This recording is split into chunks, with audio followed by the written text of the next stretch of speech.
तो मैं ये बता रहा था प्रीवियस लेक्चर के अंदर कि यहाँ पर जो सबसे बड़ी जिसने कमीनगी दिखाई थी वो ये था श्रीलंका का रूलर महेंद्र राजापक्से। ये क्या कर रहा है, ये देख रहे हो इस पर क्या लिखा हुआ है, LTTE, Liberation Tigers of Tamil Eelam. ये तमिलियंस का ग्रुप था, मिलिटेंट ग्रुप, और ये सिन्हालीस। दो लोगों के बीच में, दो जुटों के बीच में वहाँ पर एथनिक कन्फ्लिक्ट चलता रहता है। ठीक है, जैसे ये देखो मैंने बताया था आपको नाम लट्टे, LTT क्या है, LTT की फुल फॉर्म यहाँ पर देखो, Liberation Tigers of Tamil Eelam. इन्हीं से Indian army, Indian peace keeping forces भिड़ गई थी, जिनकी वजह से हमारे प्रधानमंत्री श्री राजीव गांधी जी का असैसिनेशन हो गया था, बम लगाकर उड़ा दिया गया था उनको। ठीक है, तो श्रीलंका और इंडिया के सक्सेसफुली मतलब डेमोक्रेसी वो अपनी कैरी आउट करते आए हैं। श्रीलंका के पास बस एक दिक्कत थी कि वहाँ पर जो रिलेशंस थे वो इनके ख़राब थे। किसके? एक ये एथनिक कन्फ्लिक्ट, मतलब वहाँ पर है। अगर आपको श्रीलंका को एक वर्ड में डिफाइन करना ना कि श्रीलंका की मेजर दिक्कत क्या है, आप एक वर्ड यूज़ कर आना कि वहाँ पर ना एथनिक कन्फ्लिक्ट चलते हैं। एथनिक कन्फ्लिक्ट किसके बीच में? दो जुट हैं, दो ग्रुप हैं, दो कम्युनिटीज़ हैं। एक है सिन्हालीस, जैसा कि मैंने आपको दिखाया, और क्या है, तमिलियंस। ठीक है, ये इंडिया के ही तमिल लोग कुछ माइग्रेट करके वहाँ पर गए थे, जिससे वो चिढ़ते हैं। और ये है माइनॉरिटी के अंदर और ये है मेजॉरिटी के अंदर। और इनका मैंने आपको सिंबल भी बता दिया, अभी मैंने आपको फोटो दिखाई कि ये रिप्रेजेंट कौन से जानवर से है, क्या है सिंबल इनका, लायन। और ये जो तमिलियंस है इनका क्या सिंबल है, टाइगर। और ये लट्टे किसने बनाया था, लट्टे ग्रुप? नहीं, बंदे का नाम नहीं पूछ रहा हूँ, बंदे का नाम नहीं पूछ रहा, किसने बनाया था, मतलब ये तमिलियंस ने, LTT। और उस बंदे का नाम क्या था, लीडर का? कौन था वो? प्रभाकरन। बाकी कंट्रीज के अलावा, वो तो आपसे ये बोल रहा है कि यू विल स्टडी, और वो जो दूसरी वाली बुक है हमारी politics in India since independence, ये सब छोड़ो, लेकिन ये वाली लाइन देखो, कह रहा है बाकी कंट्रीज़ की तरह। कौन सी कंट्रीज़? यहाँ पर सिर्फ स्पेसिफिक बात हो रही है इंडिया और उसके नेबरिंग कंट्रीज़ की। बाकी कंट्रीज़ की तरह बाकी कंट्रीज़ की मतलब बिल्कुल इससे अपोजिट, तरह नहीं बोलना चाहिए मेरे को, sorry. Unlike other countries of South Asia, India की जो डेमोक्रेसी रही है थ्रू आउट इट्स एग्जिस्टेंस, जब से इंडिया जीवित है, जब से इंडिया को आज़ादी मिली है, वो बिल्कुल इंटैक्ट रही है। जैसे बड़ी सारी कंट्रीज आप देखो कि नेपाल ने अपना कॉन्स्टिट्यूशन 4 से 5 बार लिखा है ना, ऐसे ही बांग्लादेश में कॉन्स्टिट्यूशन को लेकर कई सारी दिक्कत आई, पाकिस्तान के तो कॉन्स्टिट्यूशन में ही खोट है। लेकिन हमारा कॉन्स्टिट्यूशन आपको क्या लगता है, क्या चेंज हुआ है? कॉन्स्टिट्यूशन चेंज करने की बात कर रहा हूँ मैं, हुआ है? नहीं ना। हमारे में जब भी वक्त के हिसाब से जो चीज़ें चेंज करवानी होती है, कल रात की क्लास याद करो, UPSC वाली सब लोग, क्या बताया मैंने, अमेंडमेंट, वहाँ अमेंडमेंट होती है। तो हमारा कॉन्स्टिट्यूशन याद है कल, यानी मैंने बताया था रिजिड भी है और वो फ्लेक्सिबल भी है। और ये भी कह सकते हैं कि रिजिड, और ये भी कह सकते हैं कि रिजिड भी नहीं है और फ्लेक्सिबल भी नहीं है ना। ऐसे नॉलेज आपको यूज़ करनी है इंटरकनेक्टेड वाली, देख रहे हो, कल रात को ही मैंने पढ़ाया और ये चीज़ यहाँ पर आपको 12th क्लास में काम आ रही है बस। तो यही चीज़ श्रीलंका के साथ है कि श्रीलंका ने भी काफ़ी अच्छे से अपने आप को मेंटेन कर रखा है। अब अच्छा, श्रीलंका की तारीफ यहाँ पर क्यों हो रही है?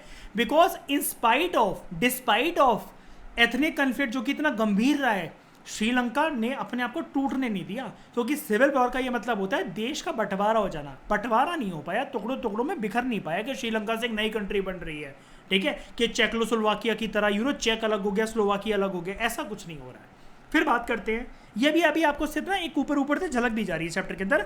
ये सारी कहानी हम डिटेल में पढ़ेंगे। पहले एक बारी हम लोग अपना टीजर और ट्रेलर देख लेते हैं, फिर आराम से बैठ के पॉपकॉर्न के साथ पिक्चर देखेंगे। दूसरी टीजर देखते हैं, दूसरा ट्रेलर देखते हैं।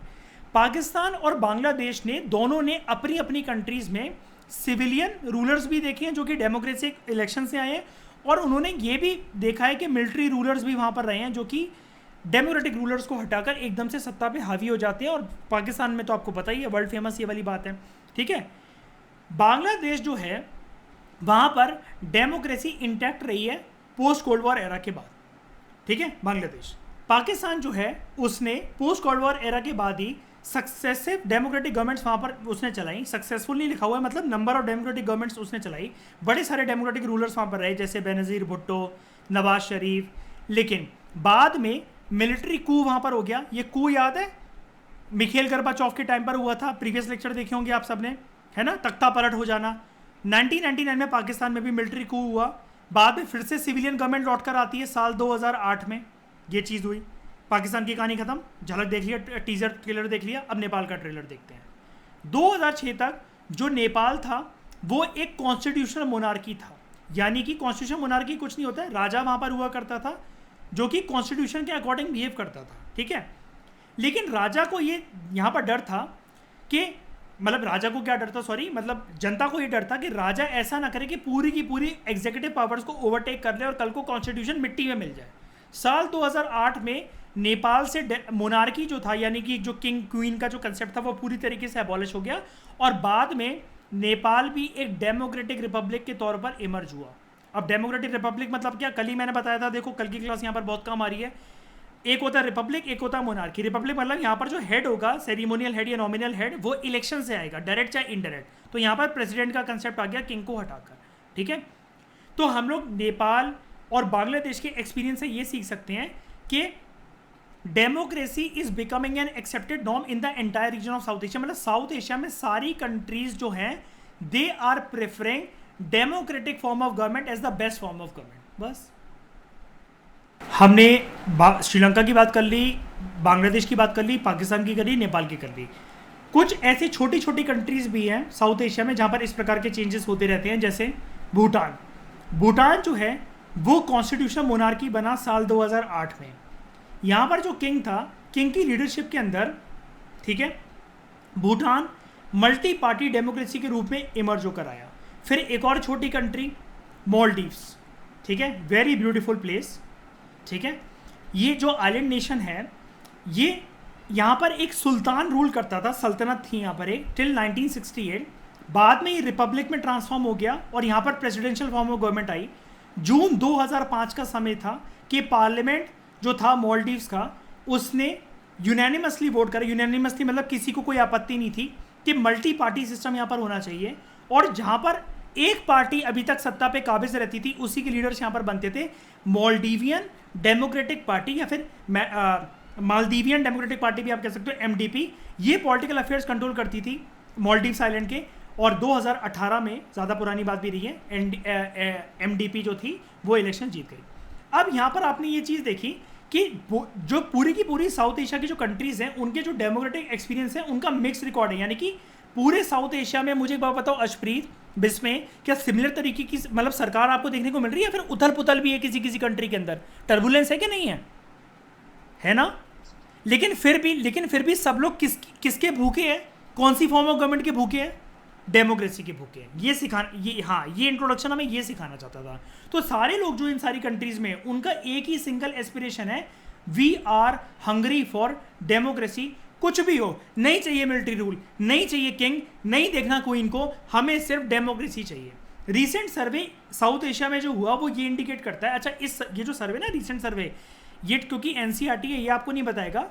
ये जो सर्वे होते हैं ना अलग अलग कंट्री के लोगों के एटीट्यूड जानने के लिए, डोंट वरी कशिश, ये तो हम सोशियो की क्लास में भी पढ़ लेंगे, लेकिन बाकी सबके लिए कॉमन बात मैं कह देता हूँ।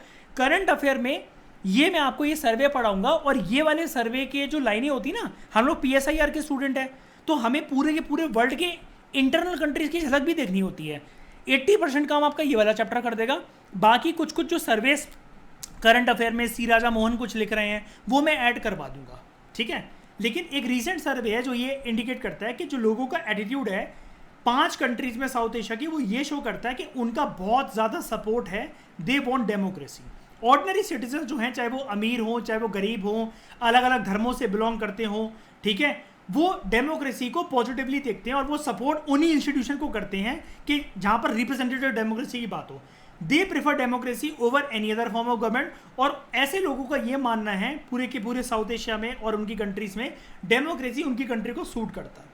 ये सर्वे ने बोला है कि डेमोक्रेसी जो है, लोग ये बोलते हैं कि हमारी कंट्री तभी फ्लरिश कर सकती है और प्रॉस्परस तभी बन सकती है, और वर्ल्ड की जो प्रॉस्परस कंट्रीज हैं उनमें हमारी कंट्री की भी गिनती तभी हो सकती है जब डेमोक्रेसी बहुत अच्छी तरीके से चले यहाँ पर, ठीक है। अब डेमोक्रेसी जो प्रेफरेबल है या वो भी है, तो इसके लिए वोटिंग देखो कैसे कैसे बढ़ती चली गई है। बांग्लादेश में ऐसा आप इमेजिन कर लो कि हर 100 में से 69 लोग ये कहता है कि हाँ भाई होनी चाहिए। इंडिया के अंदर 70, 62 नेपाल, 37 पाकिस्तान और 71 श्रीलंका, मतलब सब में भूख है डेमोक्रेसी की। अच्छा, अब आपको पाकिस्तान के आंकड़े जैसे ये लग रहे होंगे ना, तो डिक्टेटर को भी वो देखो कम मतलब प्रेफर नहीं कर रहे हैं, मतलब ऐसा नहीं है कि पाकिस्तान मतलब ये बोलकर गलती कर रहा है। अच्छा, पर इसका नंबर इतना कम क्यों कि डेमोक्रेसी प्रेफरेबल, क्योंकि ज़्यादातर लोग ऐसे वोट कर देते हैं डजंट मैटर टू मी, क्योंकि उनको पता होता है यार देखो ना, डेमोक्रेसी यहाँ पर है भी रियल फॉर्म के अंदर तो एंजॉय करी नहीं जा रही डेमोक्रेसी, कभी भी मिलिट्री ओवरटेक कर लेगी। अब इमरान खान की जो सरकार पलटी, इसके पीछे कौन है बताओ, कौन है, किसने पलटवाई, तख्ता पलट किसने करवाया उसकी सरकार का, है ना। लेकिन अल्टीमेटली क्या है, क्या मैं ऐसा बोल सकता हूं कि मिलिट्री का भी कुछ ना कुछ पक्का रोल है, हिडन रोल तो है, कहने को तो कह सकते हैं ना, पास्ट इसके एक्सपीरियंस को देखते हुए ये चीज़ है ना। अब एक चीज़ है, ये वाला टेबल आपको नहीं देखना है, बस यहाँ से एक फैक्ट याद कर सकते हो, क्या छोटा सा फैक्ट है, करंट अफेयर में वैसे कवर करवा दूंगा। ह्यूमन डेवलपमेंट रिपोर्ट जो है वो किसकी रिपोर्ट है, तो यूनाइटेड नेशन डेवलपमेंट प्रोग्राम यानी कि यूएनडीपी की रिपोर्ट है, बस आप ये याद कर सकते हो। 2018 में इस रिपोर्ट में क्या बोला गया क्या नहीं बोला गया, सस्टेनेबल डेवलपमेंट गोल, ये मैं आपको अलग से कवर करवाऊंगा, डोंट वरी, अभी आपको यहाँ पर आपको देखने की ज़रूरत नहीं है। इसके अलावा टाइमलाइन ये हम नेक्स्ट क्लास में कवर करेंगे, लेकिन कुछ और रह गया क्या, हाँ, तो हम ये बोल सकते हैं इन सारी चीज़ों को देखते हुए साउथ एशिया का जो एक्सपीरियंस है डेमोक्रेसी को लेकर वो ये है कि डेमोक्रेसी पूरे के पूरे जैसे वर्ल्ड इमेजिन कर रहा है, ग्लोब इमेजिन कर रहा है, तो democracy is the best form of government, ठीक है। कल हम अपनी पहली कंट्री, ये तो हमने टीजर ट्रेलर देख लिया आज की क्लास में, कल हम पूरी की पूरी कंट्री का भारत के साथ रिलेशंस इसको भी खोद कर रख देंगे, और पाकिस्तान की अंदरूनी पॉलिटिक्स किस प्रकार से वर्क करती है इसको भी देख लेंगे। आज के बाद आपको साउथ एशिया करने के बाद करंट अफेयर को पढ़ने में जो मजा आएगा, जो पर्सपेक्टिव आपका होगा, आप लॉजिकल, सिस्टमैटिक और एक बहुत ज्ञानी पर्सन बनकर बात करोगे। तो just wait for the tomorrow's lecture, हम लोग उसमें पाकिस्तान की बात करेंगे, पाकिस्तान की इंटरनल पॉलिटिक्स क्या है क्या नहीं है क्या है, ठीक है। उसके बाद ठीक है, this is done, this is more than enough, thank you very much for discussion.